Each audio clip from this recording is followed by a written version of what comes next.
Hi guys, good afternoon. And for today's video, gagawa tayo ng chiffon cake.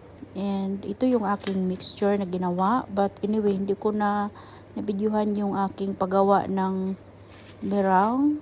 And next time, gagawin ko siya kasi today is my first time of doing it. And ayan, diretso na lang ako para makita ko kung magawa ko ba talaga siya kasi nga first time ko ang gagawin. And ito medyo nag-brown siya. Hindi ko alam kung normal, but so far okay naman siya.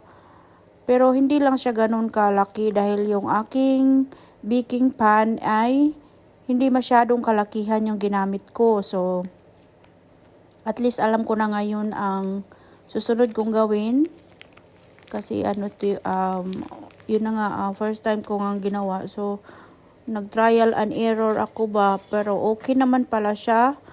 Mabuti hindi nasayang yung aking time and effort. So yun, ito binaligtad ko siya para mag-cool down. And na happy ako kasi nagawa ko siya ng tama. And then, yun, pinalamig ko lang siya dyan ng konti. Para, kasi malamig dito sa Holland ngayon. Kaya, madali lang siyang mag-cool down. Mga ilang, minutes. So, ayan. Nag-bounce pa yan siya dyan.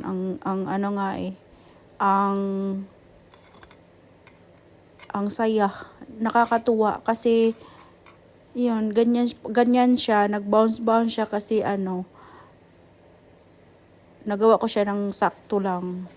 So, i-try natin ngayon ng i-slice and we will see inside. So, para sa mga beginners, okay naman pala siya. Pwede na. And ang lasa nito, super yummers. So, this is it. My first time doing chiffon cake.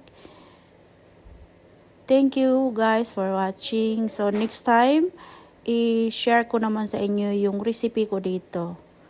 And thank you guys for watching. Ciao!